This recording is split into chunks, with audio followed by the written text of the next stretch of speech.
V nevyužívanom areáli obecného múzea v Diviakoch nad Nitricou otvorili v nedeľu 22. septembra komunitnú záhradu.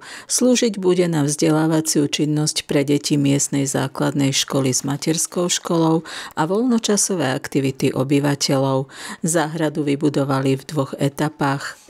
Projekt pozostával z vybudovania 4 vyvýšených záhonov, v ktorých sa dopestovala zelenina, okolo sú nasadené ovocné stromy, hrušky, jablká, slívky a takisto kríkové rastliny, ako sú rybezle, greše. V druhej etape projektu vznikla motýlia lúka, v ktorej budúci rok vysejú lúčne kvety. Súčasťou záhrady je hmyzí domček a oddychová zóna.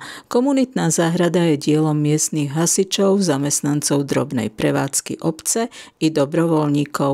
O jeden záhon sa stará folklórna skupina Bukovec, ktorá pôsobí na folklórnej scéne už 30 rokov. Ostatné 2 sa stará deti zo základnej školy a o posledný sa starajú deti z materskej školy. Peniaze na zriadenie komunitnej záhrady v celkovej výške 4500 eur získala obec z projektu Zelené oči Trenčianskej župy. Som veľmi rád, že aj obec Diviaky nad Nitricou sa zapojila do tohto environmentálneho projektu Zelené oči, do ktorého sme už za tých pár rokov investovali možno 300-400 tisíc eur.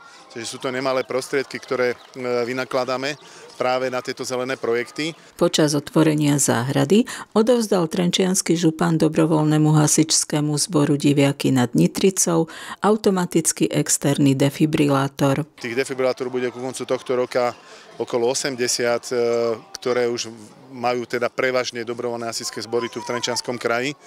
A som veľmi rád, že tento dobrovoľný hasičský zbor to dostal sponzorsky vlastne od dodávateľa týchto defibrilátorov, ktoré platí Trenčiansky samosprávny kraj a zabezpečuje ich pre dobrovoľné hasičské zbory. Verím, že to bude obrovská pomoc pre obyvateľov obce.